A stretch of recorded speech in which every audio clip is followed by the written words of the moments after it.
Anarchism, its philosophy and ldeal. It is not without a certain hesitation that I have decided to take the philosophy and ideal of anarchy as the subject of this lecture.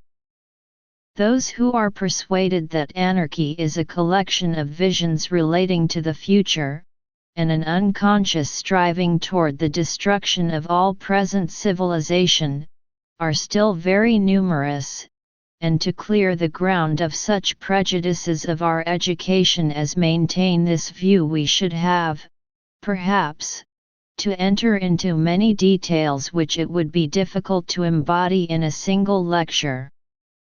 Did not the Parisian press, only 2 or 3 years ago, maintain that the whole philosophy of anarchy consisted in destruction, and that its only argument was violence? Nevertheless, anarchists have been spoken of so much lately, that part of the public has at last taken to reading and discussing our doctrines. Sometimes men have even given themselves trouble to reflect, and at the present moment we have at least gained a point. It is willingly admitted that anarchists have an ideal. Their ideal is even found too beautiful, too lofty for a society not composed of superior beings. But is it not pretentious on my part to speak of a philosophy, when, according to our critics, our ideas are but dim visions of a distant future? Can anarchy pretend to possess a philosophy, when it is denied that socialism has one?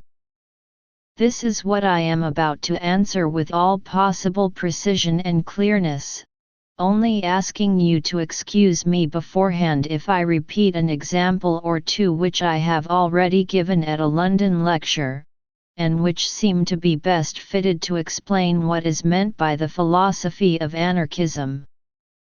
You will not bear me any ill will if I begin by taking a few elementary illustrations borrowed from natural sciences. Not for the purpose of deducing our social ideas from them, far from it, but simply the better to set off certain relations, which are easier grasped in phenomena verified by the exact sciences than in examples only taken from the complex facts of human societies. Well, then, what especially strikes us at present in exact sciences, is the profound modification which they are undergoing now, in the whole of their conceptions and interpretations of the facts of the universe. Chapter 1 in the whole of natural sciences. There was a time, you know, when man imagined the earth placed in the center of the universe. Sun, moon, planets and stars seemed to roll round our globe, and this globe, inhabited by man, represented for him the center of creation. He himself, the superior being on his planet, was the elected of his Creator.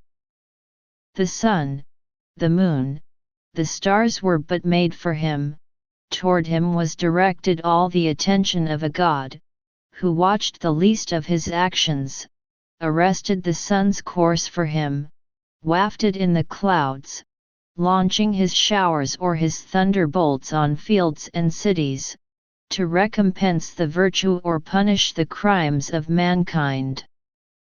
For thousands of years man thus conceived the universe.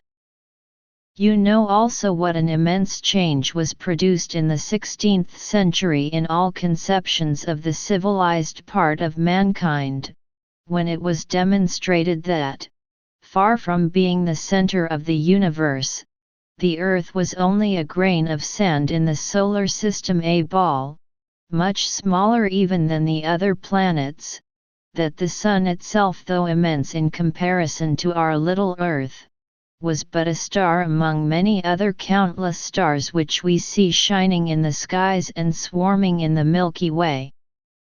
How small man appeared in comparison to this immensity without limits, how ridiculous his pretensions. All the philosophy of that epoch, all social and religious conceptions, felt the effects of this transformation in cosmogony. Natural science, whose present development we are so proud of, only dates from that time. But a change, much more profound, and with far wider reaching results, is being effected at the present time in the whole of the sciences, and anarchy, you will see, is but one of the many manifestations of this evolution. Take any work on astronomy of the last century, or the beginning of ours. You will no longer find in it, it goes without saying, our tiny planet placed in the center of the universe. But you will meet at every step the idea of a central luminary, the sun, which by its powerful attraction governs our planetary world. From this central body radiates a force guiding the course of the planets, and maintaining the harmony of the system. Issued from a central agglomeration, planets have, so to say, budded from it. They owe their birth to this agglomeration, they owe everything to the radiant star that represents it still, the rhythm of their movements, their orbits set at wisely regulated distances, the life that animates them and adorns their surfaces. And when any perturbation disturbs their course and makes them deviate from their orbits, the central body re-establishes order in the system, it assures and perpetuates its existence. This conception, however, is also disappearing as the other one did. After having fixed all their attention on the sun and the large planets, astronomers are beginning to study now the infinitely small ones that people the universe.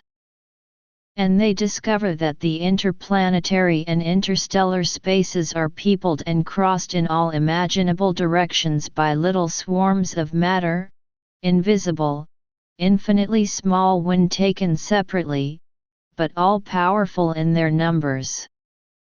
Among those masses, some, like the bolide that fell in Spain some time ago, are still rather big, others weigh but a few ounces or grains, while around them is wafted dust, almost microscopic, filling up the spaces. It is to this dust, to these infinitely tiny bodies that dash through space in all directions with giddy swiftness, that clash with one another, agglomerate, disintegrate, everywhere and always, it is to them that today astronomers look for an explanation of the origin of our solar system, the movements that animate its parts, and the harmony of their whole. Yet another step, and soon universal gravitation itself will be but the result of all the disordered and incoherent movements of these infinitely small bodies of oscillations of atoms that manifest themselves in all possible directions. Thus the center, the origin of force, formerly transferred from the earth to the sun, now turns out to be scattered and disseminated, it is everywhere and nowhere. With the astronomer, we perceive that solar systems are the work of infinitely small bodies, that the power which was supposed to govern the system is itself but the result of the collisions among those infinitely tiny clusters of matter, that the harmony of still large systems is harmony only because it is an adaptation, a resultant of all these numberless movements uniting, completing, equilibrating one another. The whole aspect of the universe changes with this new conception.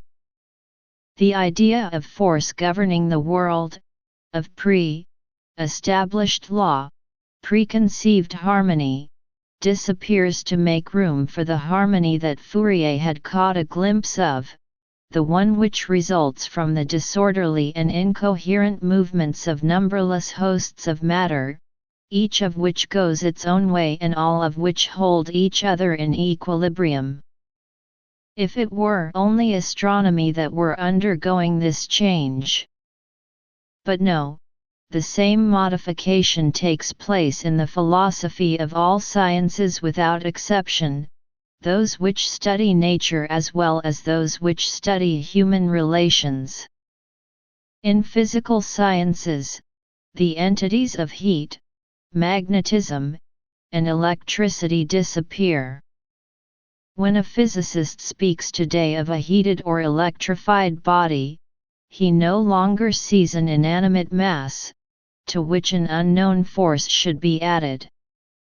He strives to recognize in this body and in the surrounding space, the course, the vibrations of infinitely small atoms which dash in all directions, vibrate, move, live, and by their vibrations, their shocks, their life, produce the phenomena of heat, light, magnetism or electricity. In sciences that treat of organic life, the notion of species and its variations is being substituted by a notion of the variations of the individual. The botanist and zoologist study the individual, his life, his adaptations to his surroundings.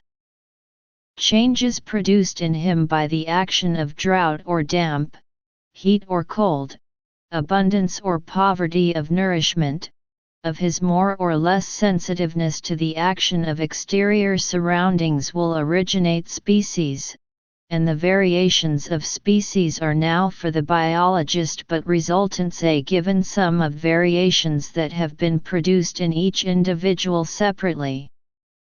A species will be what the individuals are, each undergoing numberless influences from the surroundings in which they live, and to which they correspond each in his own way.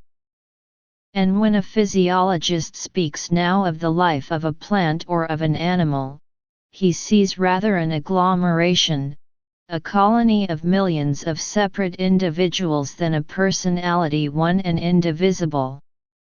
He speaks of a federation of digestive, sensual, nervous organs, all very intimately connected with one another, each feeling the consequence of the well-being or indisposition of each, but each living its own life.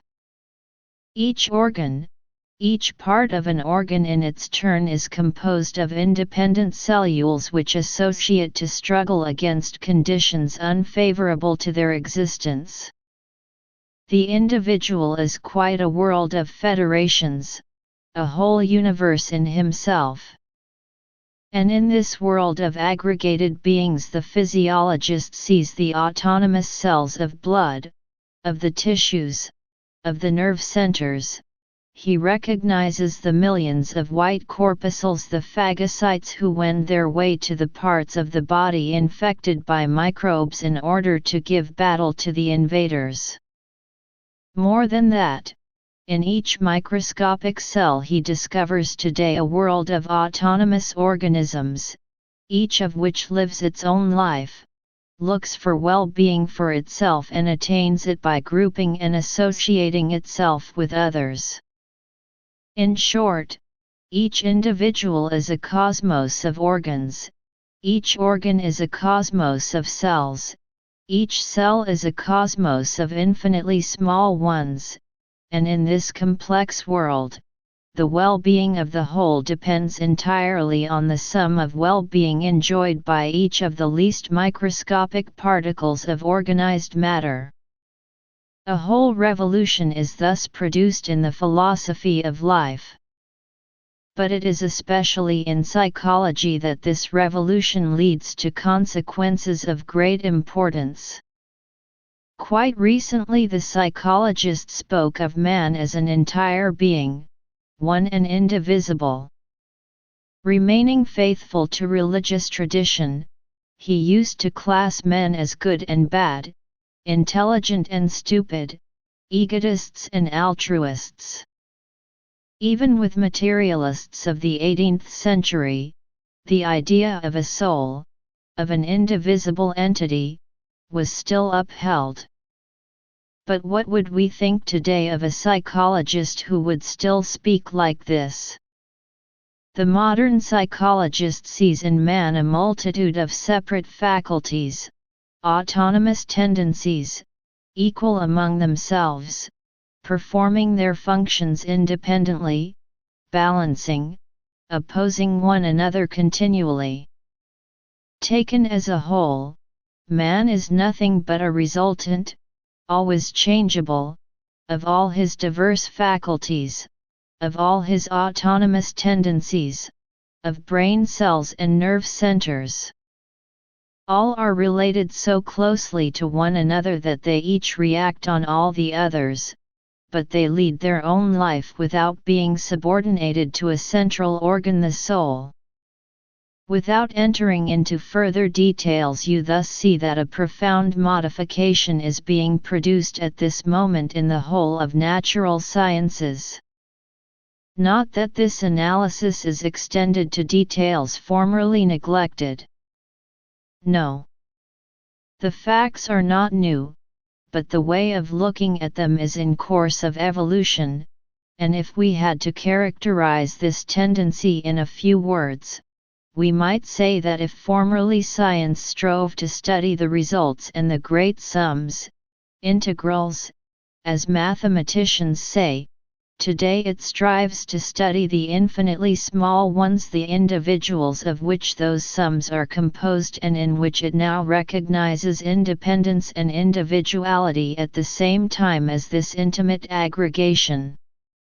As to the harmony that the human mind discovers in nature, and which harmony is, on the whole, but the verification of a certain stability of phenomena, the modern man of science no doubt recognizes it more than ever. But he no longer tries to explain it by the action of laws conceived according to a certain plan pre-established by an intelligent will. What used to be called natural law is nothing but a certain relation among phenomena which we dimly see, and each law takes a temporary character of causality, that is to say, if such a phenomenon is produced under such conditions, such another phenomenon will follow. No law placed outside the phenomena, each phenomenon governs that which follows it, not law. Nothing is preconceived in what we call harmony in nature. The chance of collisions and encounters has sufficed to establish it. Such a phenomenon will last for centuries because the adaptation, the equilibrium it represents, has taken centuries to be established, while such another will last but an instant if that form of momentary equilibrium was born in an instant.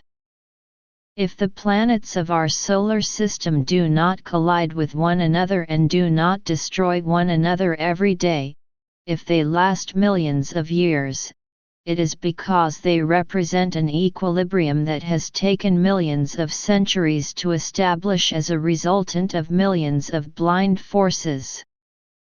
If continents are not continually destroyed by volcanic shocks, it is because they have taken thousands and thousands of centuries to build up, molecule by molecule, and to take their present shape.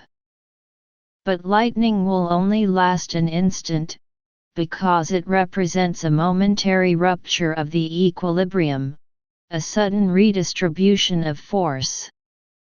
Harmony thus appears as a temporary adjustment, established among all forces acting upon a given spot, a provisory adaptation, and that adjustment will only last under one condition, that of being continually modified, of representing every moment the resultant of all conflicting actions. Let but one of those forces be hampered in its action for some time and harmony disappears. Force will accumulate its effect, it must come to light, it must exercise its action, and if other forces hinder its manifestation it will not be annihilated by that, but will end by upsetting the present adjustment, by destroying harmony, in order to find a new form of equilibrium and to work to form a new adaptation.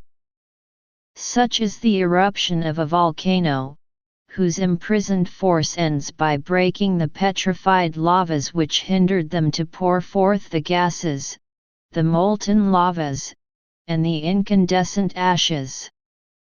Such, also, are the revolutions of mankind. An analogous transformation is being produced at the same time in the sciences that treat of man. Thus we see that history, after having been the history of kingdoms, tends to become the history of nations and then the study of individuals.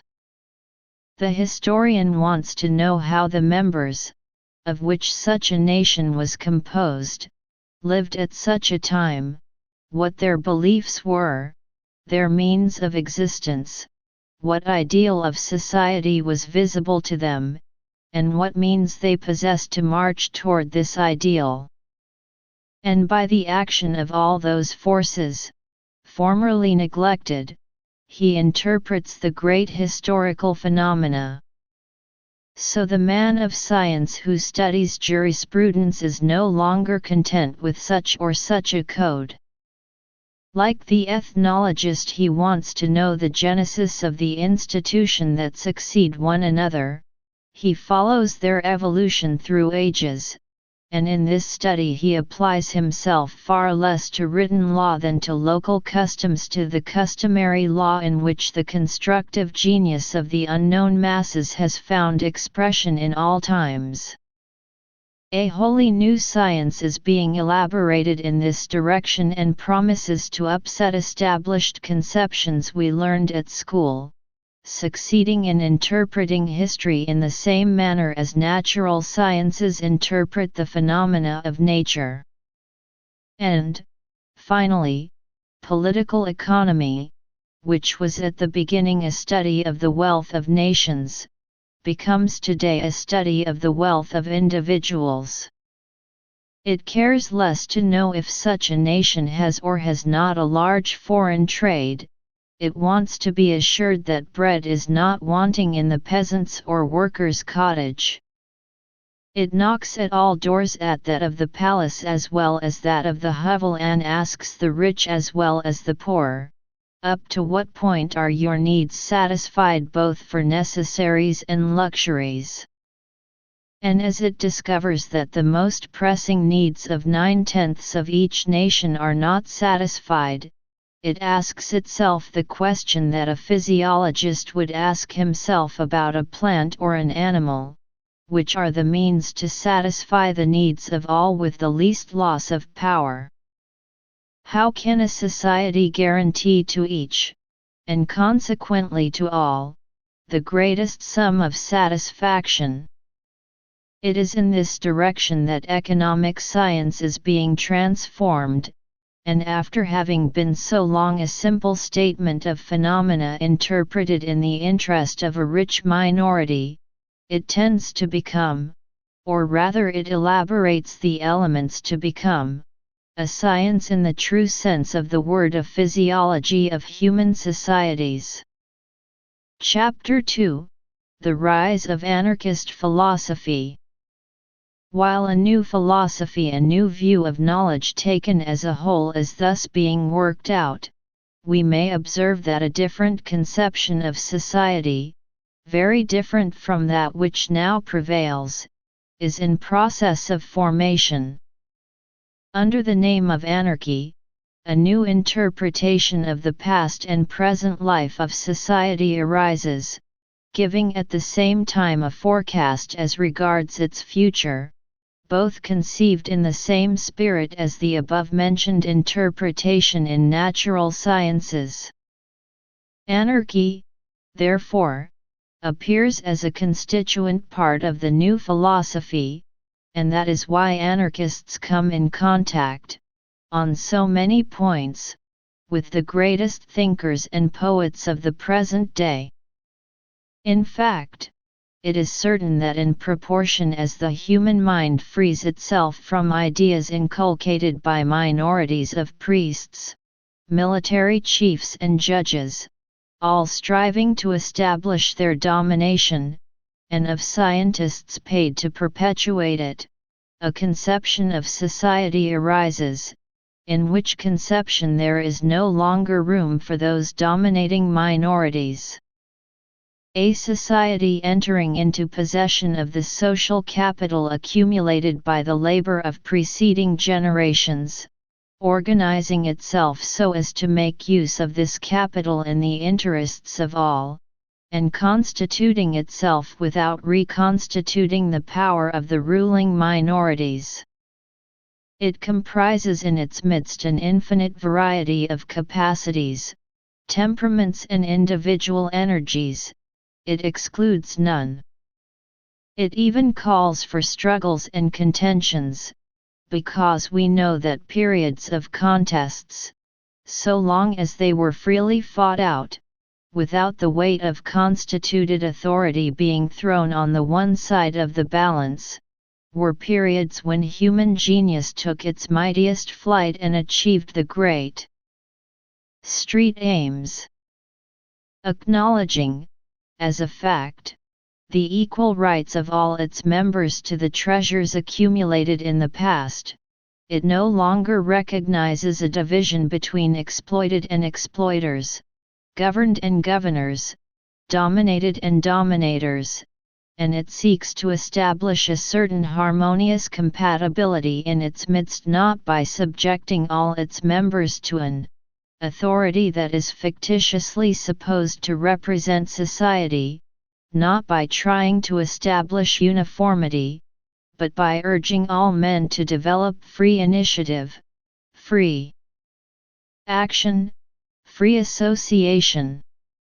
It seeks the most complete development of individuality combined with the highest development of voluntary association in all its aspects, in all possible degrees, for all imaginable aims, ever-changing, ever-modified associations which carry in themselves the elements of their durability and constantly assume new forms, which answer best to the multiple aspirations of all.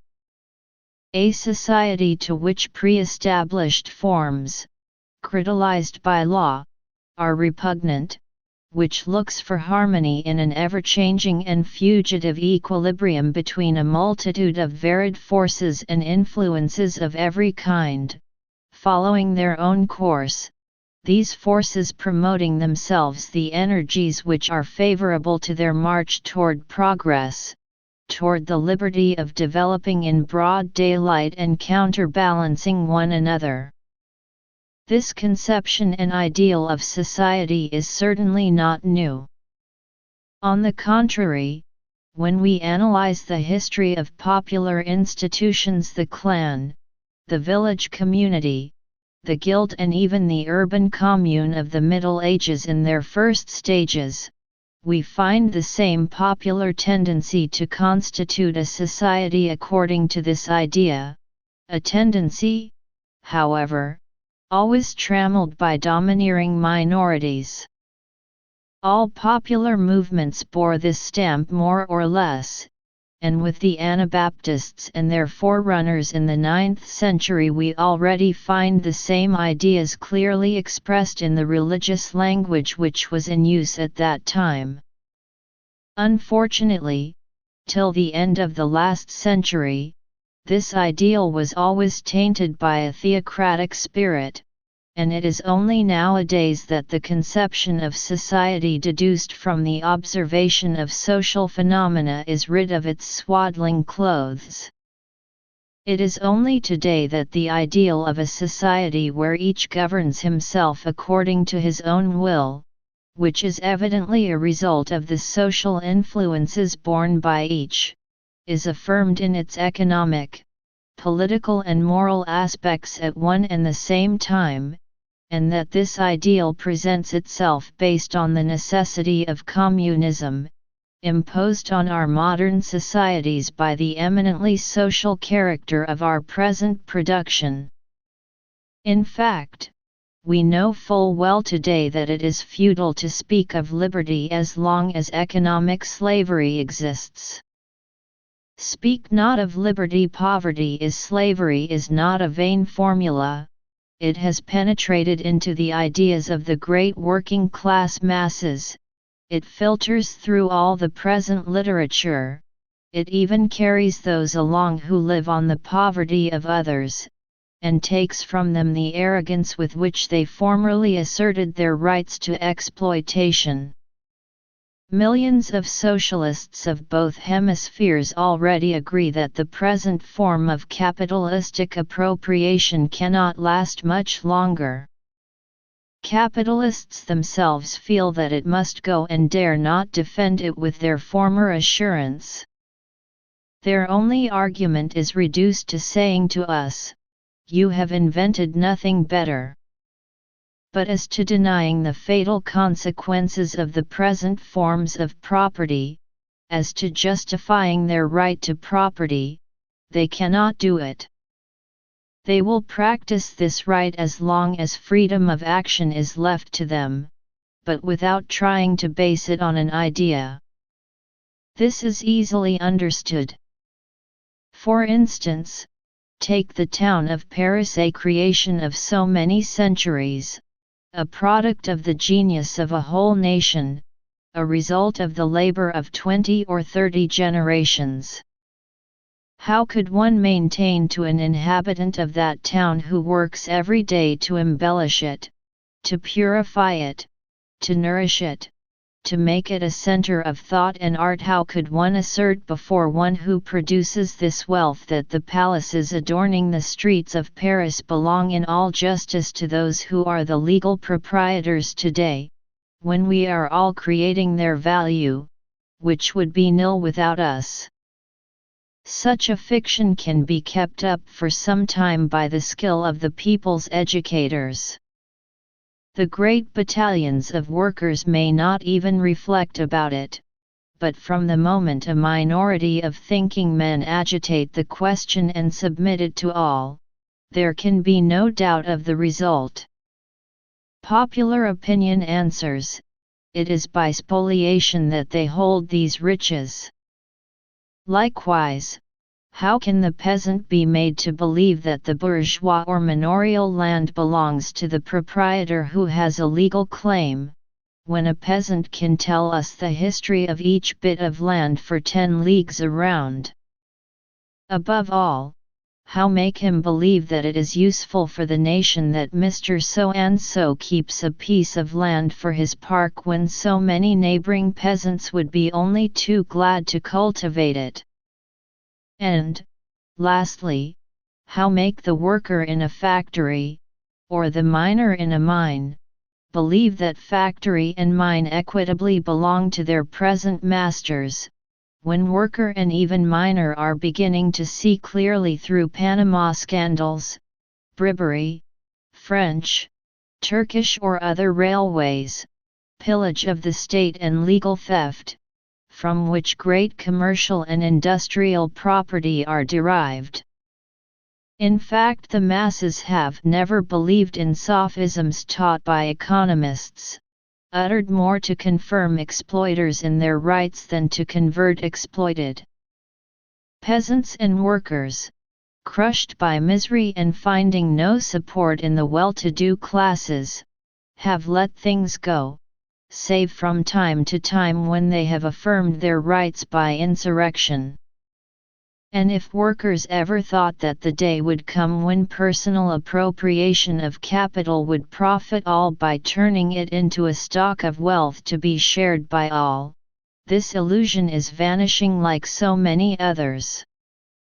The worker perceives that he has been disinherited, and that disinherited he will remain, unless he has recourse to strikes or revolts to tear from his masters the smallest part of riches built up by his own efforts, that is to say, in order to get that little, he already must impose on himself the pangs of hunger and face imprisonment, if not exposure to imperial, royal, or republican fusillades. Chapter 3: The Failure of Capitalism, Continuous Underproduction. But a greater evil of the present system becomes more and more marked, namely, that in a system based on private appropriation, all that is necessary to life and to production, land, housing, food and tools, having once passed into the hands of a few, the production of necessities that would give well-being to all is continually hampered. The worker feels vaguely that our present technical power could give abundance to all, but he also perceives how the capitalistic system and the state hinder the conquest of this well-being in every way. Far from producing more than is needed to assure material riches, we do not produce enough. When a peasant covets the parks and gardens of industrial filibusters and panamists, round which judges and police mount guard, when he dreams of covering them with crops which, he knows, would carry abundance to the villages whose inhabitants feed on bread hardly washed down with slow wine, he understands this. The miner, forced to be idle 3 days a week, thinks of the tons of coal he might extract, and which are sorely needed in poor households.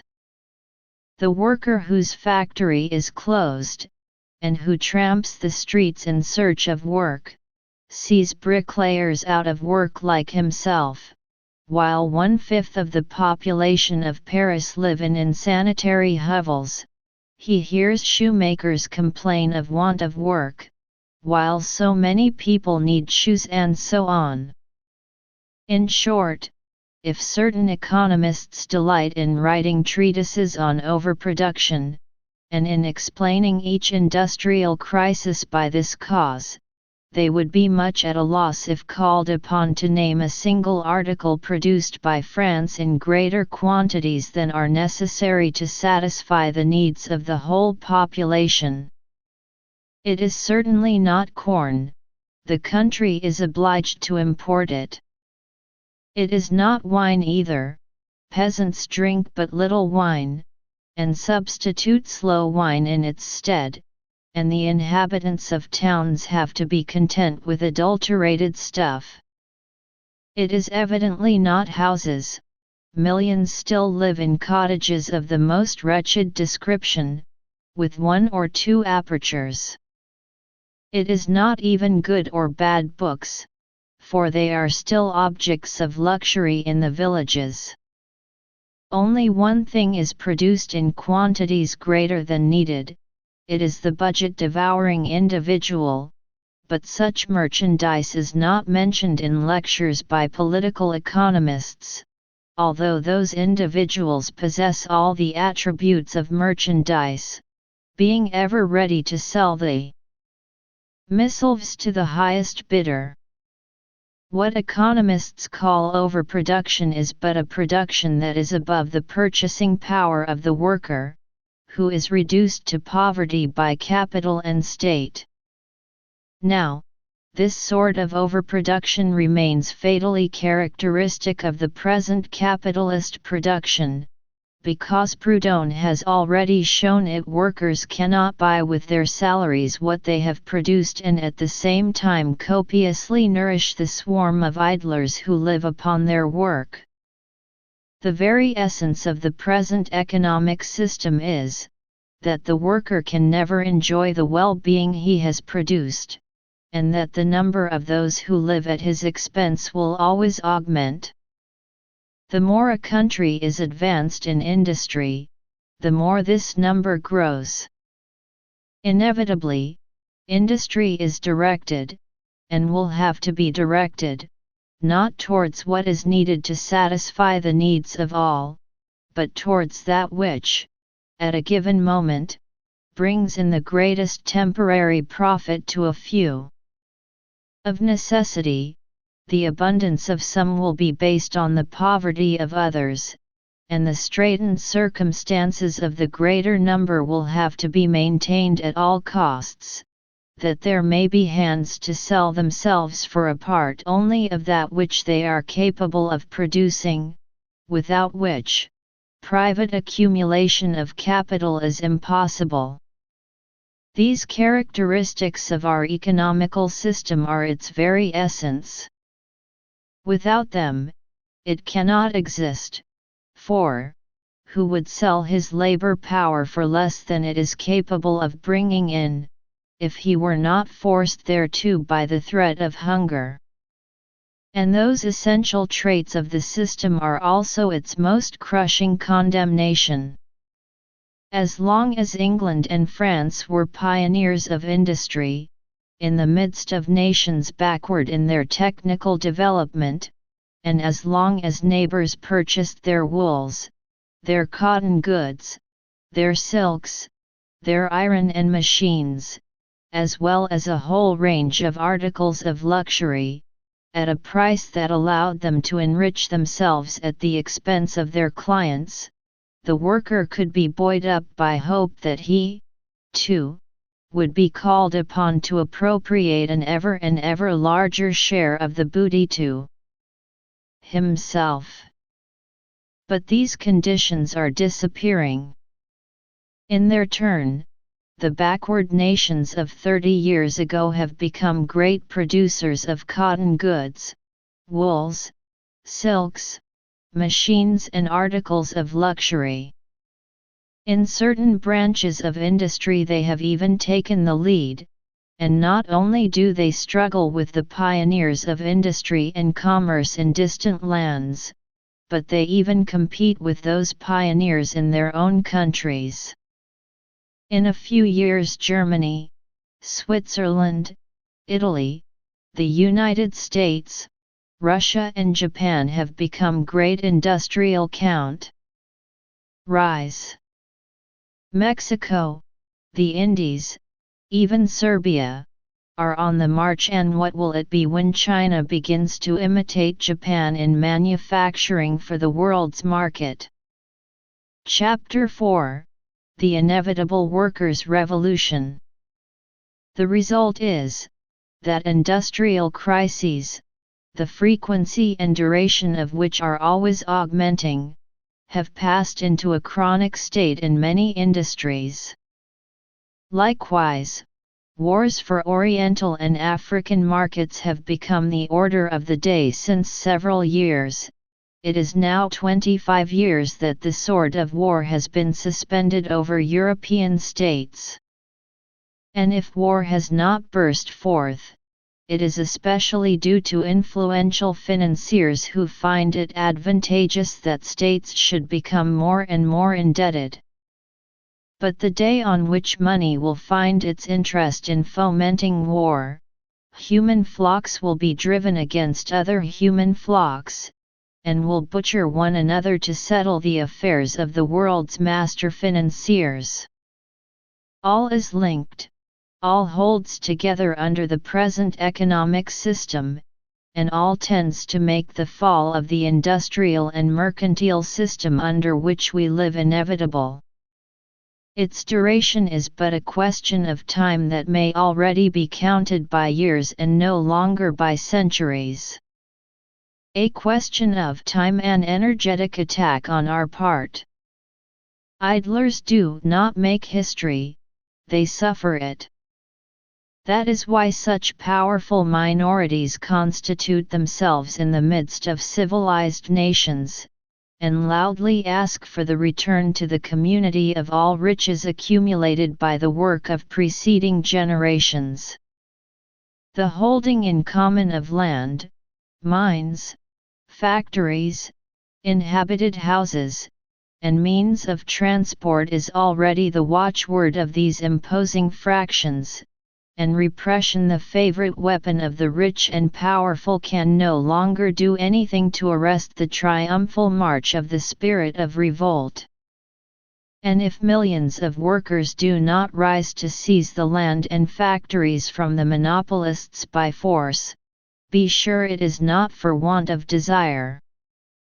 They but wait for a favorable opportunity, a chance, such as presented itself in 1848, when they will be able to start the destruction of the present economic system, with the hope of being supported by an international movement. That time cannot be long in coming, for since the International was crushed by governments in 1872, especially since then it has made immense progress of which its most ardent partisans are hardly aware. It is, in fact, constituted in ideas, in sentiments, in the establishment of constant intercommunication. It is true the French, English, Italian and German plutocrats are so many rivals, and at any moment can even cause nations to war with one another. Nevertheless, be sure when the communist and social revolution does take place in France, France will find the same sympathies as formerly among the nations of the world, including Germans, Italians and English. And when Germany, which, by the way, is nearer a revolution than is thought, will plant the flag, unfortunately a Jacobin one, of this revolution, when it will throw itself into the revolution with all the ardor of youth in an ascendant period, such as it is traversing today, it will find on this side of the Rhine all the sympathies and all the support of a nation that loves the audacity of revolutionists and hates the arrogance of plutocracy. Diverse causes have up till now delayed the bursting forth of this inevitable revolution. The possibility of a great European war is no doubt partly answerable for it. But there is, it seems to me, another cause, a deeper-rooted one, to which I would call your attention. There is going on just now among the socialists many tokens lead us to believe it a great transformation in ideas, like the one I sketched at the beginning of this lecture in speaking of general sciences. And the uncertainty of socialists themselves concerning the organization of the society they are wishing for, paralyzes their energy up to a certain point. Chapter 5: The History of Working Class Solutions for Socialism. At the beginning, in the 40s, socialism presented itself as communism, as a republic one and indivisible, as a governmental and Jacobin dictatorship, in its application to economics. Such was the ideal of that time. Religious and free-thinking socialists were equally ready to submit to any strong government, even an imperial one, if that government would only remodel economic relations to the workers' advantage.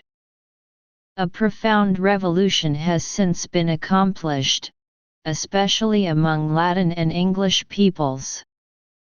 Governmental communism, like theocratic communism, is repugnant to the worker. And this repugnance gave rise to a new conception or doctrine, that of collectivism in the International. This doctrine at first signified the collective possession of the instruments of production, not including what is necessary to live, and the right of each group to accept such method of remuneration, whether communistic or individualistic, as pleased its members. Little by little, however, this system was transformed into a sort of compromise between communistic and individualistic wage remuneration. Today the collectivist wants all that belongs to production to become common property, but that each should be individually remunerated by labor checks, according to the number of hours he has spent in production. These checks would serve to buy all merchandise in the socialist stores at cost price, which price would also be estimated in hours of labor. But if you analyze this idea, you will own that its essence, as summed up by one of our friends, is reduced to this: partial communism in the possession of instruments of production and education. Competition among individuals and groups for bread, housing and clothing. Individualism for works of art and thought. The socialistic state's aid for children, invalids and old people. In a word, a struggle for the means of existence mitigated by charity. Always the Christian maxim, wound to heal afterwards. And always the door open to inquisition, in order to know if you are a man who must be left to struggle, or a man the state must succor. The idea of labor checks, you know, is old. It dates from Robert Owen. Proudhon commended it in 1848. Marxists have made scientific socialism of it today. Chapter 6: Working Class Consciousness. We must say, however, that this system seems to have little hold on the minds of the masses. It would seem they foresaw its drawbacks, not to say its impossibility. Firstly, the duration of time given to any work does not give the measure of social utility of the work accomplished, and the theories of value that economists have endeavored to base, from Adam Smith to Marx, only on the cost of production, valued in labor time, have not solved the question of value. As soon as there is exchange, the value of an article becomes a complex quantity, and depends also on the degree of satisfaction which it brings to the needs not of the individual, as certain economists stated formerly, but of the whole of society, taken in its entirety. Value is a social fact. Being the result of an exchange, it has a double aspect, that of labor, and that of satisfaction of needs, both evidently conceived in their social and not individual aspect. On the other hand, when we analyze the evils of the present economic system, we see, and the worker knows it full well, that their essence lies in the forced necessity of the worker to sell his labor power. Not having the wherewithal to live for the next fortnight, and being prevented by the state from using his labor power without selling it to someone, the worker sells himself to the one who undertakes to give him work. He renounces the benefits his labor might bring him in. He abandons the lion's share of what he produces to his employer.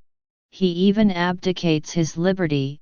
He renounces his right to make his opinion heard on the utility of what he is about to produce and on the way of producing it. Thus results the accumulation of capital, not in its faculty of absorbing surplus value but in the forced position the worker is placed to sell his labor power, the seller being sure in advance that he will not receive all that his strength can produce, of being wounded in his interests, and of becoming the inferior of the buyer. Without this the capitalist would never have tried to buy him, which proves that to change the system it must be attacked in its essence, in its cause sale and purchase, not in its effect capitalism. Workers themselves have a vague intuition of this, and we hear them say oftener and oftener that nothing will be done if the social revolution does not begin with the distribution of products, if it does not guarantee the necessities of life to all, that is to say, housing, food and clothing. And we know that to do this is quite impossible, with the powerful means of production at our disposal. Chapter 7: Why State Socialism Fails in the Minds of Workers. If the worker continues to be paid in wages, he necessarily will remain the slave or the subordinate of the one to whom he is forced to sell his labor force, be the buyer a private individual or the state. In the popular mind, in that sum total of thousands of opinions crossing the human brain, it is felt that if the state were to be substituted for the employer, in his role of buyer and overseer of labor, it would still be an odious tyranny. A man of the people does not reason about abstractions, he thinks in concrete terms, and that is why he feels that the abstraction, the state, would for him assume the form of numberless functionaries, taken from among his factory and workshop comrades, and he knows what importance he can attach to their virtues. Excellent comrades today, they become unbearable foremen tomorrow. And he looks for a social constitution that will eliminate the present evils without creating new ones. That is why collectivism has never taken hold of the masses, who always come back to communism, but a communism more and more stripped of the Jacobin theocracy and authoritarianism of the 40s, to free communism, anarchy. Nay more, in calling to mind all we have seen during this quarter of a century in the European socialist movement, I cannot help believing that modern socialism is forced to make a step towards free communism, and that so long as that step is not taken, the incertitude in the popular mind that I have just pointed out will paralyze the efforts of socialist propaganda. Socialists seem to me to be brought, by force of circumstances, to recognize that the material guarantee of existence of all the members of the community shall be the first act of the social revolution. But they are also driven to take another step. They are obliged to recognize that this guarantee must come, not from the state, but independently of the state, and without its intervention.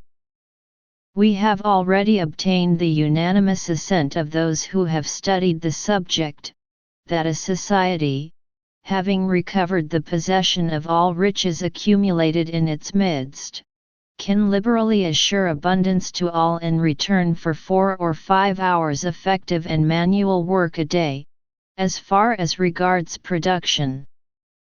If everybody, from childhood, learned whence came the bread he eats, the house he dwells in, the book he studies, and so on, and if each one accustomed himself to complete mental work by manual labor in some branch of manufacture, society could easily perform this task, to say nothing of the further simplification of production which a more or less near future has in store for us.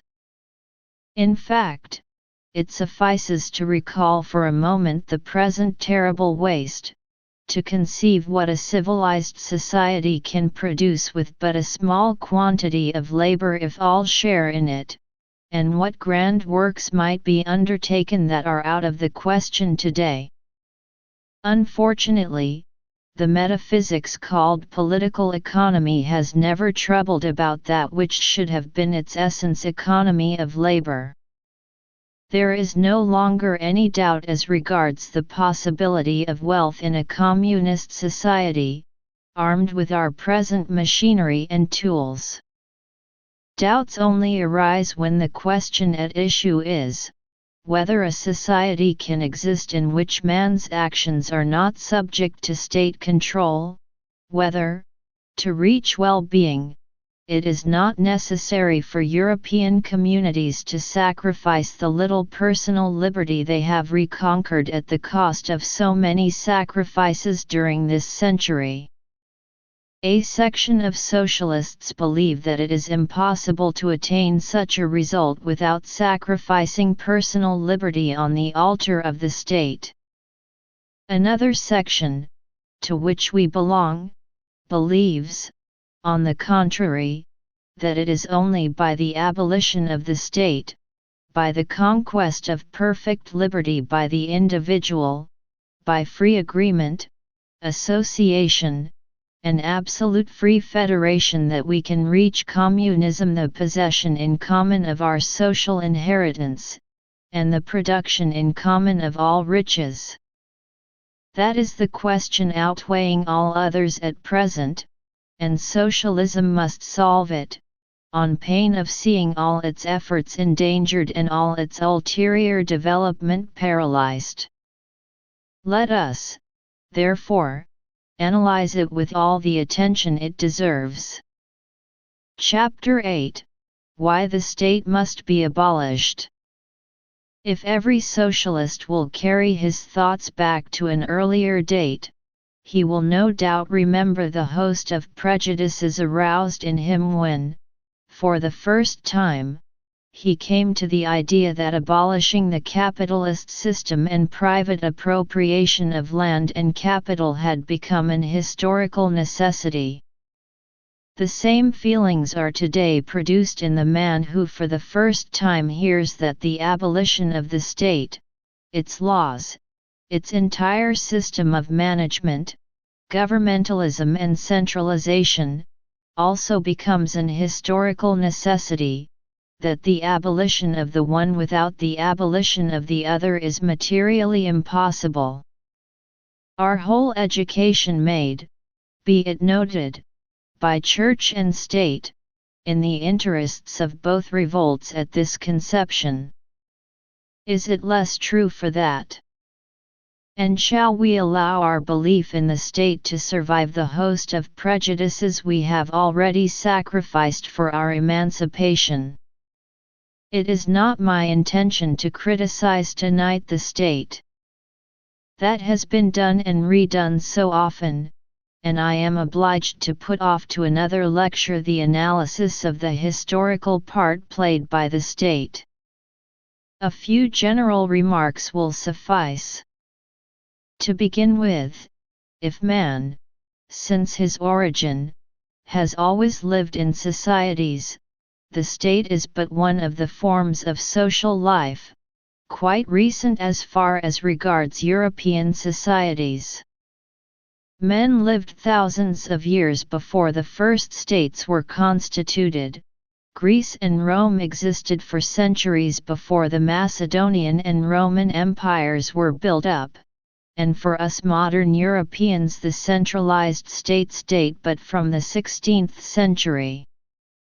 It was only then, after the defeat of the free medieval communes had been completed, that the mutual insurance company between military, judicial, landlord, and capitalist authority, which we call state, could be fully established. It was only in the 16th century that a mortal blow was dealt to ideas of local independence, to free union and organization, to federation of all degrees among sovereign groups, possessing all functions now seized upon by the state. It was only then that the alliance between church and the nascent power of royalty put an end to an organization, based on the principle of federation, which had existed from the 9th to the 15th century, and which had produced in Europe the great period of free cities of the Middle Ages, whose character has been so well understood in France by Sismondi and Augustin Thierry, two historians unfortunately too little read nowadays. We know well the means by which this association of the lord, priest, merchant, judge, soldier, and king founded its domination. It was by the annihilation of all free unions, of village communities, guilds, trades unions, fraternities, and medieval cities. It was by confiscating the land of the communes and the riches of the guilds. It was by the absolute and ferocious prohibition of all kinds of free agreement between men.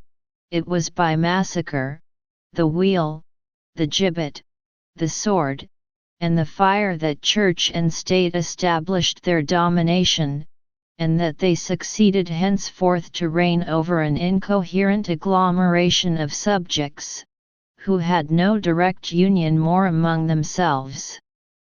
It is now hardly 30 or 40 years ago that we began to reconquer, by struggle, by revolt, the first steps of the right of association, that was freely practiced by the artisans and the tillers of the soil through the whole of the Middle Ages. And, already now, Europe is covered by thousands of voluntary associations for study and teaching, for industry, commerce, science, art, literature, exploitation, resistance to exploitation, amusement, serious work, gratification and self-denial, for all that makes up the life of an active and thinking being. We see these societies rising in all nooks and corners of all domains, political, economic, artistic, intellectual. Some are as short-lived as roses, some hold their own since several decades, and all strive while maintaining the independence of each group, circle, branch, or section to federate, to unite, across frontiers as well as among each nation, to cover all the life of civilized men with a net, meshes of which are intersected and interwoven. Their numbers can already be reckoned by tens of thousands. They comprise millions of adherents, although less than 50 years have elapsed since Church and State began to tolerate a few of them, very few, indeed. These societies already begin to encroach everywhere on the functions of the state, and strive to substitute free action of volunteers for that of a centralized state. In England we see arise insurance companies against theft, societies for coast defence, volunteer societies for land defence, which the state endeavours to get under its thumb, thereby making them instruments of domination, although their original aim was to do without the state. Were it not for Church and State, free societies would have already conquered the whole of the immense domain of education. And, in spite of all difficulties, they begin to invade this domain as well, and make their influence already felt. And when we mark the progress already accomplished in that direction, in spite of and against the state, which tries by all means to maintain its supremacy of recent origin, when we see how voluntary societies invade everything and are only impeded in their development by the state, we are forced to recognize a powerful tendency, a latent force in modern society. And we ask ourselves this question: if, 5, 10, or 20 years hence, it matters little the workers succeed by revolt in destroying the said mutual insurance society of landlords, bankers, priests, judges, and soldiers, if the people become masters of their destiny for a few months, and lay hands on the riches they have created, and which belong to them by right, will they really begin to reconstitute that bloodsucker, the state?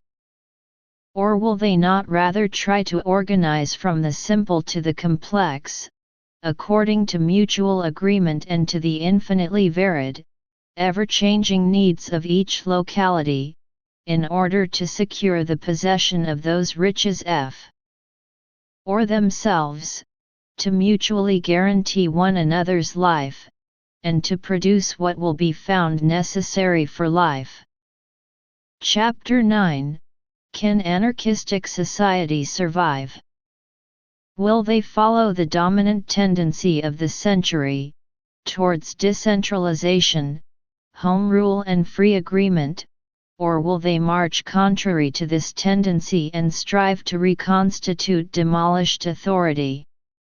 Educated men, civilized, as Fourier used to say with disdain, tremble at the idea that society might someday be without judges, police, or jailers. But, frankly, do you need them as much as you have been told in musty books? Books written, be it noted, by scientists who generally know well what has been written before them, but, for the most part, absolutely ignore the people and their everyday life. If we can wander, without fear, not only in the streets of Paris, which bristle with police, but especially in rustic walks where you rarely meet passers-by, is it to the police that we owe this security? Or rather to the absence of people who care to rob or murder us? I am evidently not speaking of the one who carries millions about him. That one a recent trial tells us is soon robbed, by preference in places where there are as many policemen as lamp posts. No, I speak of the man who fears for his life and not for his purse filled with ill-gotten sovereigns. Are his fears real? Besides, has not experience demonstrated quite recently that Jack the Ripper performed high exploits under the eye of the London police, a most active force, and that he only left off killing when the population of Whitechapel itself began to give chase to him? And in our everyday relations with our fellow citizens, do you think that it is really judges, jailers, and police that hinder anti-social acts from multiplying? The judge, ever ferocious, because he is a maniac of law, the accuser, the informer, the police spy, all those interlopers that live from hand to mouth around the law courts, do they not scatter demoralization far and wide into society? Read the trials, glance behind the scenes, push your analysis further than the exterior facade of law courts, and you will come out sickened. Have not prisons which kill all will and force of character in man, which enclose within their walls more vices than are met with on any other spot of the globe, always been universities of crime? Is not the court of a tribunal a school of ferocity? And so on. When we ask for the abolition of the state and its organs, we are always told that we dream of a society composed of men better than they are in reality. But no, 1,000 times, no. All we ask is that men should not be made worse than they are, by such institutions. Once a German jurist of great renown, I. Ring, wanted to sum up the scientific work of his life and write a treatise, in which he proposed to analyze the factors that preserve social life in society. Purpose in Law, der Zweck im Recht, such is the title of that book, which enjoys a well-deserved reputation. He made an elaborate plan of his treatise, and, with much erudition, discussed both coercive factors which are used to maintain society, wagedom, and the different forms of coercion which are sanctioned by law. At the end of his work he reserved 2 paragraphs only to mention the 2 non-coercive factors, the feeling of duty and the feeling of mutual sympathy, to which lie attached little importance, as might be expected from a writer in law. But what happened? As he went on analyzing the coercive factors, he realized their insufficiency. He consecrated a whole volume to their analysis, and the result was to lessen their importance.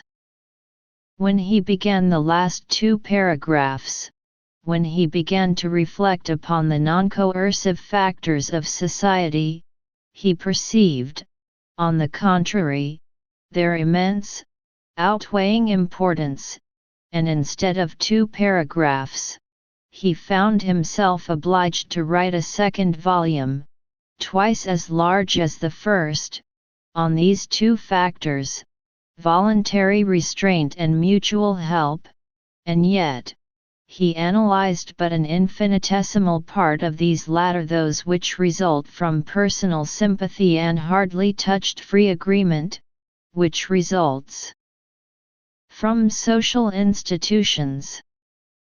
Well, then, leave off repeating the formal which you have learned at school, meditate on this subject, and the same thing that happened to I.A. Turing will happen to you.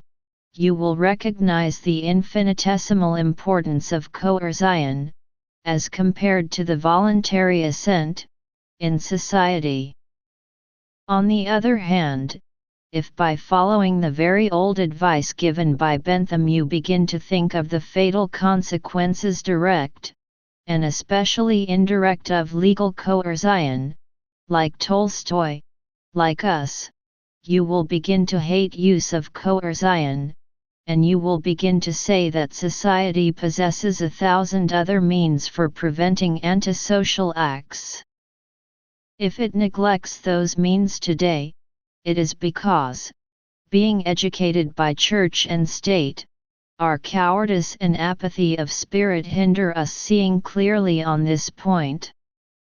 When a child has committed a fault, it is so easy to hang a man, especially when there is an executioner who is paid so much for each execution, and it dispenses us from thinking of the cause of crimes. Chapter 10, on Utopias. It is often said that anarchists live in a world of dreams to come, and do not see the things which happen today. We do see them only too well, and in their true colors, and that is what makes us carry the hatchet into the forest of prejudice that besets us. Far from living in a world of visions and imagining men better than they are, we see them as they are, and that is why we affirm that the best of men is made essentially bad by the exercise of authority, and that the theory of the balancing of powers and control of authorities is a hypocritical formula, invented by those who have seized power, to make the sovereign people, whom they despise, believe that the people themselves are governing. It is because we know men that we say to those who imagine that men would devour one another without those governors, you reason like the king, who, being sent across the frontier, called out, "What will become of my poor subjects without me?" Ah, if men were those superior beings that the utopians of authority like to speak to us of, if we could close our eyes to reality, and live, like them, in a world of dreams and illusions as to the superiority of those who think themselves called to power, perhaps we also should do like them, perhaps we also should believe in the virtues of those who govern. With virtuous masters, what dangers could slavery offer?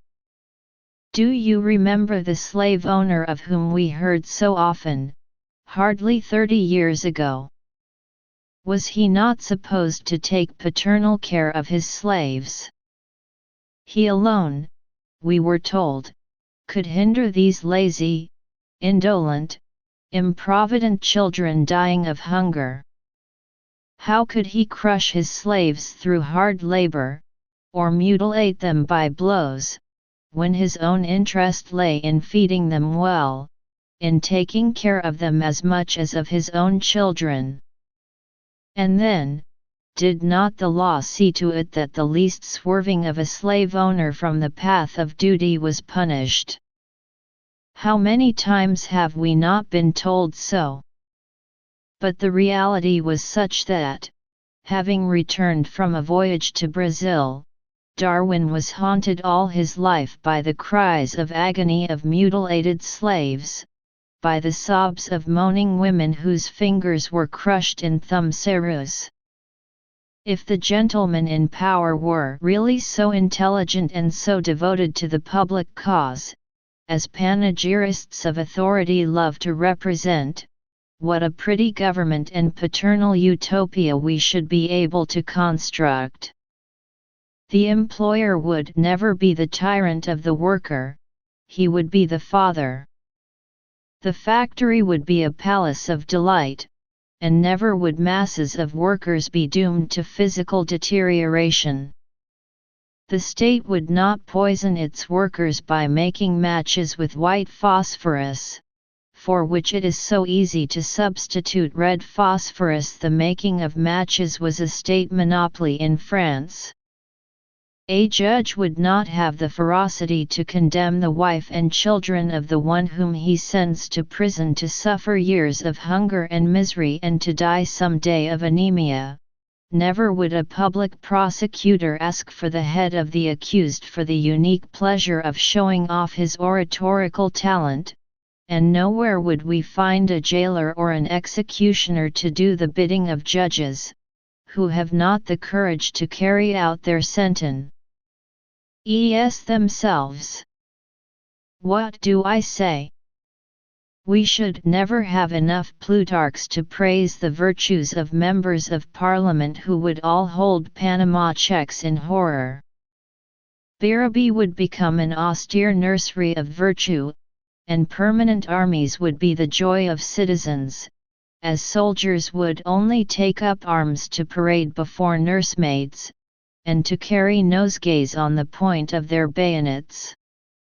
Oh, the beautiful utopia, the lovely Christmas dream we can make as soon as we admit that those who govern represent a superior caste, and have hardly any or no knowledge of simple mortals' weaknesses. It would then suffice to make them control one another in hierarchical fashion, to let them exchange 50 papers, at most, among different administrators, when the wind blows down a tree on the national road. Or, if need be, they would have only to be valued at their proper worth, during elections, by those same masses of mortals which are supposed to be endowed with all stupidity in their mutual relations but become wisdom itself when they have to elect their masters. All the science of government, imagined by those who govern, is imbibed with these utopias. But we know men too well to dream such dreams. We have not two measures for the virtues of the governed and those of the governors. We know that we ourselves are not without faults and that the best of us would soon be corrupted by the exercise of power. We take men for what they are worth, and that is why we hate the government of man by man, and that we work with all our might, perhaps not strong enough to put an end to it. Chapter 11: Constructive Anarchism. But it is not enough to destroy. We must also know how to build, and it is owing to not having thought about it that the masses have always been led astray in all their revolutions. After having demolished, they abandoned the care of reconstruction to the middle-class people, who possessed a more or less precise conception of what they wished to realize, and who consequently reconstituted authority to their own advantage. That is why anarchy, when it works to destroy authority in all its aspects, when it demands the abrogation of laws and the abolition of the mechanism that serves to impose them, when it refuses all hierarchical organization and preaches free agreement, at the same time strives to maintain and enlarge the precious kernel of social customs without which no human or animal society can exist. Only, instead of demanding that those social customs should be maintained through the authority of a few, it demands it from the continued action of all. Communist customs and institutions are of absolute necessity for society, not only to solve economic difficulties, but also to maintain and develop social customs that bring men in contact with one another. They must be looked to for establishing such relations between men that the interest of each should be the interest of all, and this alone can unite men instead of dividing them.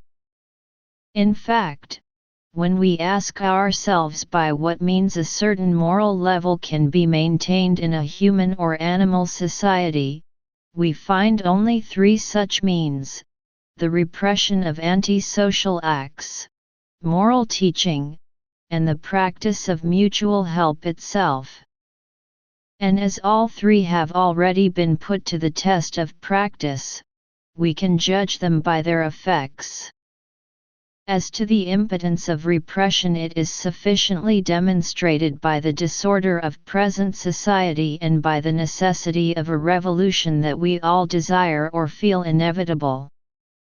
In the domain of economy, coercion has led us to industrial servitude; in the domain of politics to the state, that is to say, to the destruction of all ties that formerly existed among citizens, and to the nation becoming nothing but an incoherent mass of obedient subjects of a central authority.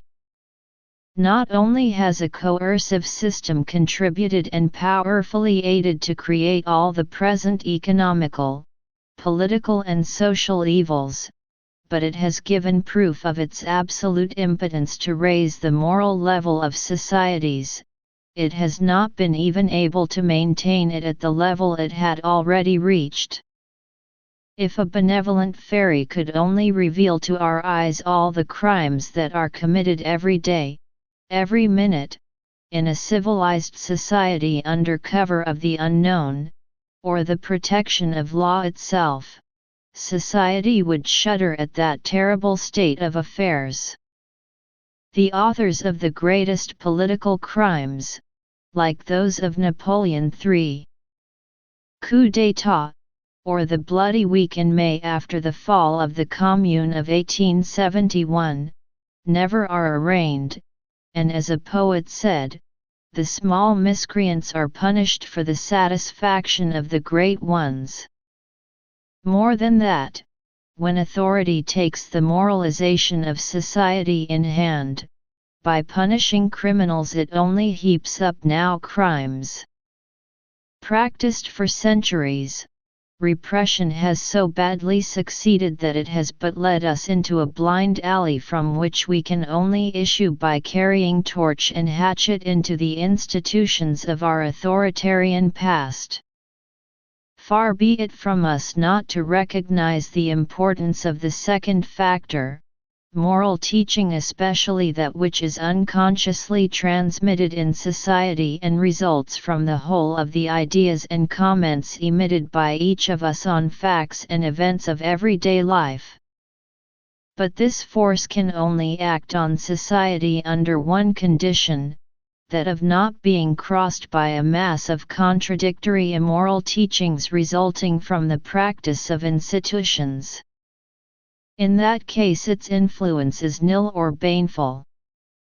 Take Christian morality: what other teaching could have had more hold on minds than that spoken in the name of a crucified God, and could have acted with all its mystical force, all its poetry of martyrdom, its grandeur in forgiving executioners? And yet the institution was more powerful than the religion. Soon Christianity, a revolt against imperial Rome, was conquered by that same Rome. It accepted its maxims, customs, and language. The Creation Church accepted the Roman law as its own, and as such allied to the state it became in history the most furious enemy of all semi-communist institutions, to which Christianity appealed at its origin. Can we for a moment believe that moral teaching, patronized by circulars from ministers of public instruction, would have the creative force that Christianity has not had? And what could the verbal teaching of truly social men do, if it were counteracted by the whole teaching derived from institutions based, as our present institutions of property and state are, upon unsocial principles. The third element alone remains the institution itself, acting in such a way as to make social acts a state of habit and instinct.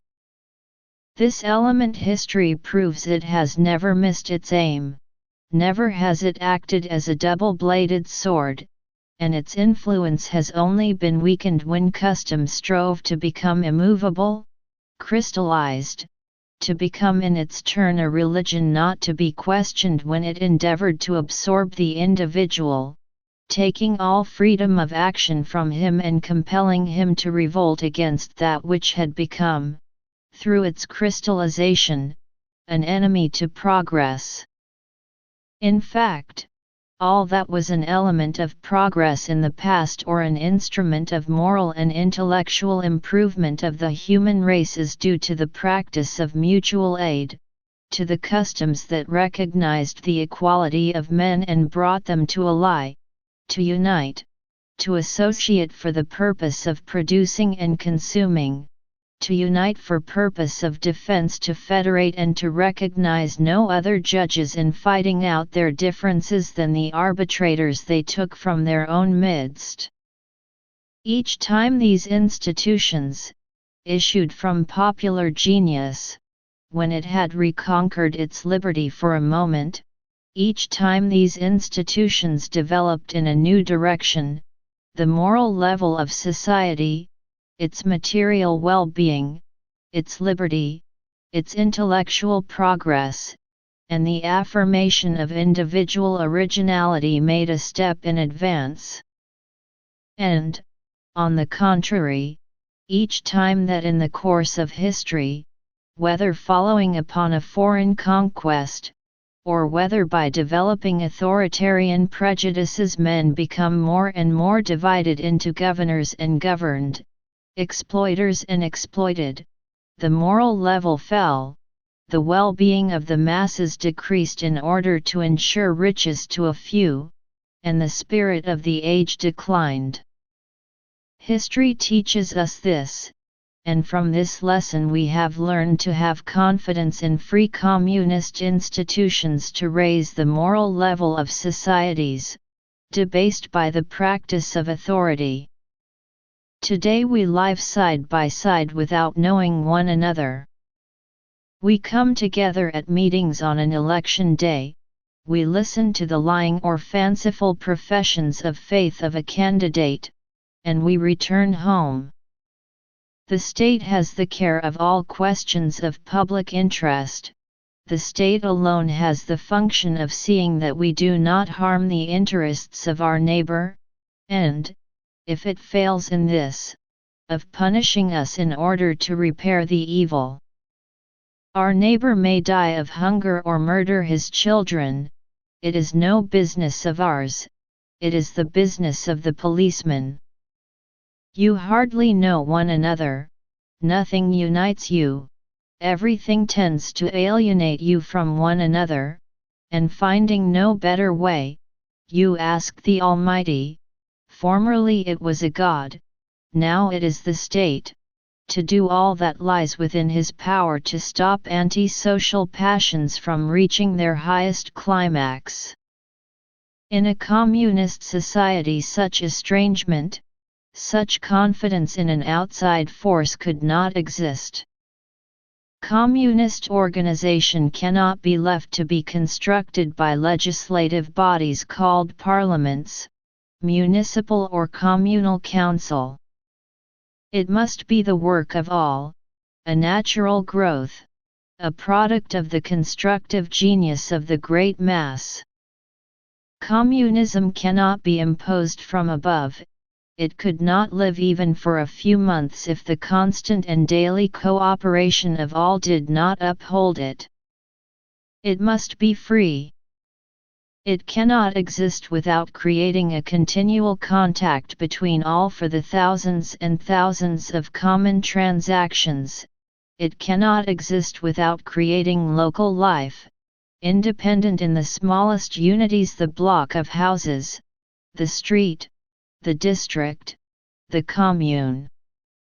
It would not answer its purpose if it did not cover society with a network of thousands of associations to satisfy its thousand needs, the necessaries of life, articles of luxury, of study, enjoyment, amusements. And such associations cannot remain narrow and local, they must necessarily tend, as is already the case with learned societies, cyclist clubs, humanitarian societies and the like, to become international. And the sociable customs that communism, were it only partial at its origin, must inevitably engender in life, would already be a force incomparably more powerful to maintain and develop the kernel of sociable customs than all repressive machinery. This, then, is the form sociable institution of which we ask the development of the spirit of harmony that Church and State had undertaken to impose on us, with the sad result we know only too well. And these remarks contain our answer to those who affirm that communism and anarchy cannot go together. They are, you see, a necessary complement to one another. The most powerful development of individuality, or individual originality, as one of our comrades has so well said, can only be produced when the first needs of food and shelter are satisfied, when the struggle for existence against the forces of nature has been simplified, when man's time is no longer taken up entirely by the meaner side of daily subsistence, then only his intelligence, his artistic taste, his inventive spirit, his genius, can develop freely and ever strive to greater achievements. Communism is the best basis for individual development and freedom, not that individualism which drives man to the war of each against all. This is the only one known up till now, but that which represents the full expansion of man's faculties, the superior development of what is original in him, the greatest fruitfulness of intelligence, feeling and will. Such being our ideal, what does it matter to us that it cannot be realized at once? Our first duty is to find out, by an analysis of society, its characteristic tendencies at a given moment of evolution, and to state them clearly. Then, to act according to those tendencies in our relations with all those who think as we do. And, finally, from today, and especially during a revolutionary period, work for the destruction of the institutions, as the prejudices, that impede the development of such tendencies. That is all we can do by peaceable or revolutionary methods, and we know that by favoring those tendencies we contribute to progress, while who resist them impede the march of progress. Chapter 12, on the stages to reach communism. Nevertheless, men often speak of stages to be traveled through, and they propose to work to reach what they consider to be the nearest station, and only then to take the high road leading to what they recognize to be a still higher ideal. But reasoning like this seems to me to misunderstand the true character of human progress, and to make use of a badly chosen military comparison. Humanity is not a rolling ball, nor even a marching column. It is a whole that evolves simultaneously in the multitude of millions of which it is composed, and if you wish for a comparison, you must rather take it in the laws of organic evolution than in those of an inorganic moving body. The fact is that each phase of development of a society is a resultant of all the activities of the intellects which compose that society. It bears the imprint of all those millions of wills. Consequently, whatever may be the stage of development that the 20th century is preparing for us, this future state of society will show the effects of the awakening of libertarian ideas which is now taking place.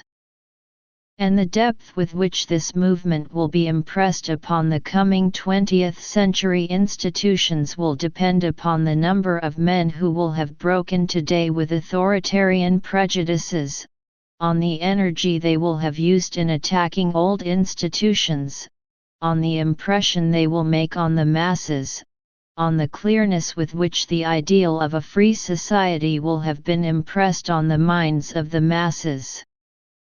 But, today, we can say in full confidence, that in France the awakening of libertarian ideas had already put its stamp on society, and that the next revolution will not be the Jacobin Revoluti, on which it would have been had it bureaued out 20 years ago. And as these ideas are neither the invention of a man nor a group, but result from the whole of the movement of ideas of the time, we can be sure that, whatever comes out of the next revolution, it will not be the dictatorial and centralized communism which was so much in vogue 40 years ago, nor the authoritarian collectivism to which we were quite recently invited to ally ourselves, and which its advocates dare only defend very feebly at present. In fact, this is exactly what came about in the next revolution, and nearly all the following workers' revolutions of the 20th century. The first stage, it is certain, will then be quite different from what was described under that name hardly 20 years ago. The latest developments of the libertarian ideas have already modified it beforehand in an anarchist sense. I have already mentioned that the great all-dominating question now is for the Socialist Party, taken as a whole, to harmonize its ideal of society with the libertarian movement that germinates, in the spirit of the masses, in literature, in science, in philosophy. It is especially so, to rouse the spirit of popular initiative. Now, it is precisely the workers' and peasants' initiative that all parties, the Socialist Authoritarian Party included, have always stifled, wittingly or not, by party discipline. Committees, centers, ordering everything, local organs having but to obey, so as not to put the unity of the organization in danger. A whole teaching, in a word, a whole false history, written to serve that purpose, a whole incomprehensible pseudo-science of economics, elaborated to this end. Well, then, those who will work to break up these superannuated tactics, those who will know how to rouse the spirit of initiative in individuals and in groups, those who will be able to create in their mutual relations a movement and a life based on the principles of free understanding, those that will understand that variety, conflict even, is life, and that uniformity is death, they will work, not for future centuries, but in good earnest for the next revolution, for our own times. We need not fear the dangers and abuses of liberty. It is only those who do nothing who make no mistakes. As to those who only know how to obey, they make just as many, and more, mistakes than those who strike out their own path in trying to act in the direction their intelligence and their social education suggest to them. The ideal of liberty of the individual, if it is incorrectly understood owing to surroundings where the notion of solidarity is insufficiently accentuated by institutions, can certainly lead isolated men to acts that are repugnant to the social sentiments of humanity. Let us admit that it does happen. Is it, however, a reason for throwing the principle of liberty overboard? Is it a reason for accepting the teaching of those masters who, in order to prevent digressions, re-establish the censure of an enfranchised press and guillotine advanced parties to maintain uniformity and discipline, that which, when all is said, was in 1793 the best means of ensuring the triumph of reaction?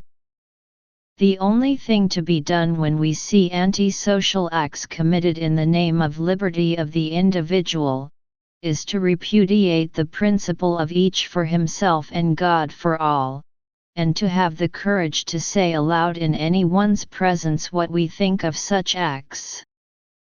This can perhaps bring about a conflict, but conflict is life itself. And from the conflict will arise an appreciation of those acts far more just than all those appreciations which could have been produced under the influence of old established ideas. When the moral level of a society descends to the point it has reached today, we must expect beforehand that a revolt against such a society will sometimes assume forms that will make us shudder. No doubt, heads paraded on pikes disgust us, but the high and low gibbets of the old regime in France, and the iron cages Victor Hugo has told us of, were they not the origin of this bloody exhibition? Let us hope that the cold-blooded massacre of 35,000 Parisians in May, 1871, after the fall of the Commune, and the bombardment of Paris by Thiers will have passed over the French nation without leaving too great a fund of ferocity. Let us hope that. Let us also hope that the corruption of the swell mob, which is continually brought to light in recent trials, will not yet have ruined the heart of the nation. Let us hope it. Let us help that it be so. But if our hopes are not fulfilled, you, young socialists, will you then turn your backs on the people in revolt, because the ferocity of the rulers of today will have left its furrow in the people's minds, because the mud from above has splashed far and wide? It is evident that so profound a revolution producing itself in people's minds cannot be confined to the domain of ideas without expanding to the sphere of action. As was so well expressed by the sympathetic young philosopher, too early snatched by death from our midst, Marc Guyot, in one of the most beautiful books published for 30 years, La morale sans obligation ni sanction, Parm Guyot. There is no abyss between thought and action, at least for those who are not used to modern sophistry. Conception is already a beginning of action. Consequently, the new ideas have provoked a multitude of acts of revolt in all countries, under all possible conditions.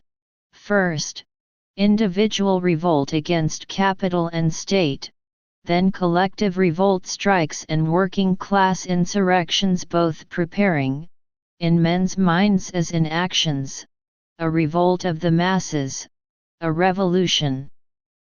In this, Socialism and Anarchism have only followed the course of evolution, which is always accomplished by force ideas at the approach of great popular risings.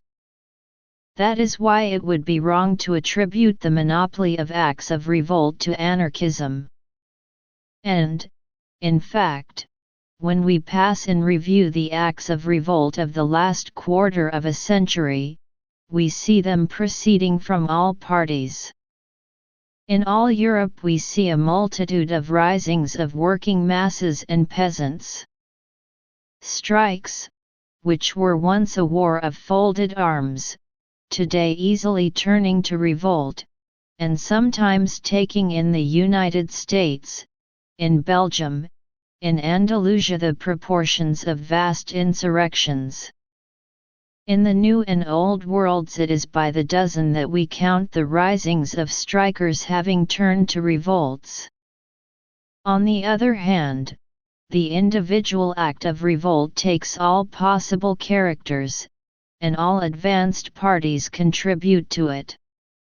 We pass before us the rebel young woman Vera Zasilich shooting a satrap of Alexander II, the Social Democrat ldeal and the Republican Nobling shooting at the Emperor of Germany, the Cooper Otero shooting at the King of Spain, and the religious Mazmian, Passanant, striking at the King of Italy. We see agrarian murders in Ireland and explosions in London, organized by Irish nationalists who have a horror of socialism and anarchism. We see a whole generation of young Russian socialists, constitutionalists and Jacobins, declare war to the knife against Alexander II, and pay for that revolt against autocracy by 35 executions and swarms of exiles. Numerous acts of personal revenge take place among Belgian, English and American miners, and it is only at the end of this long series that we see the anarchists appear with their acts of revolt in Spain and France. And, during this same period, massacres, wholesale and retail, organized by governments, follow their regular course.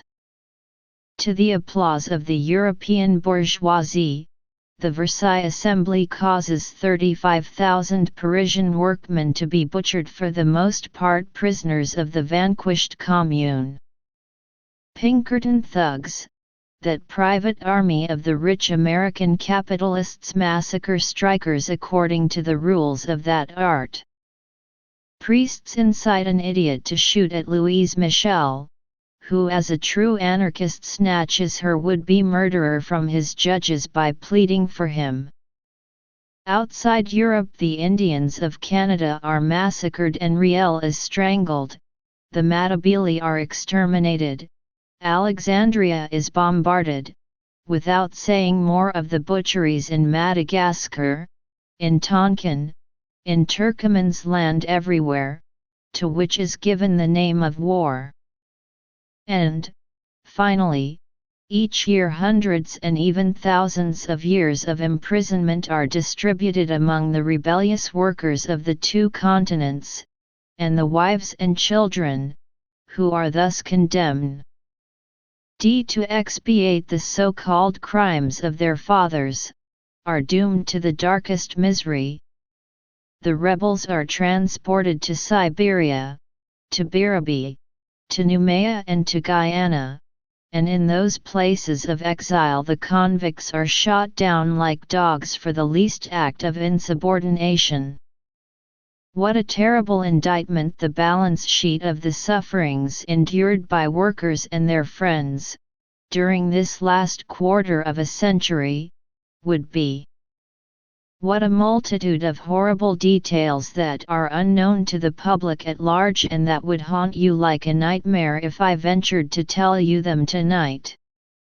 What a fit of passion each page would provoke if the martyrology of the modern forerunners of the great social revolution were written.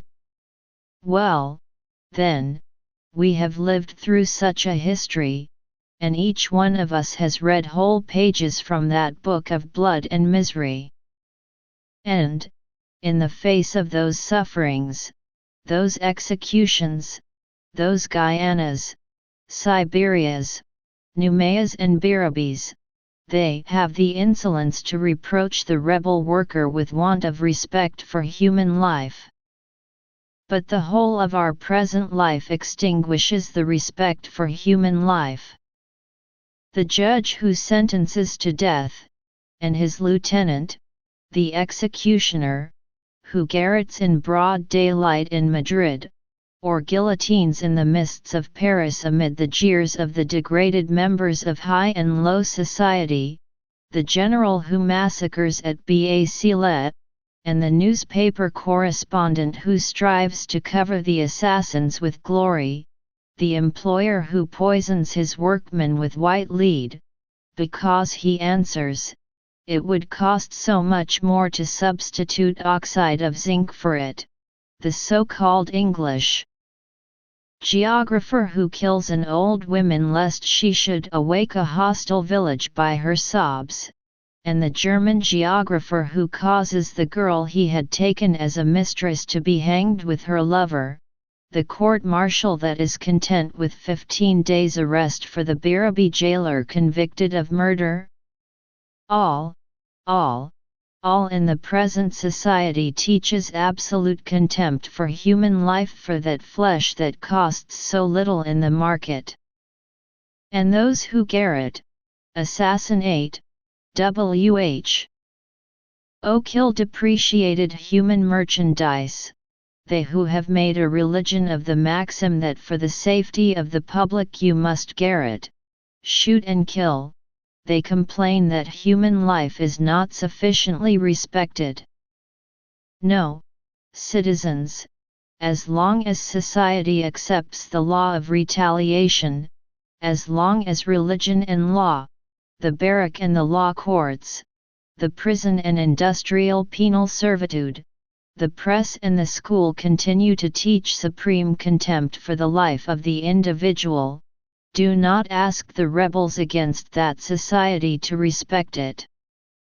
It would be exacting a degree of gentleness and magnanimity from them, infinitely superior to that of the whole society.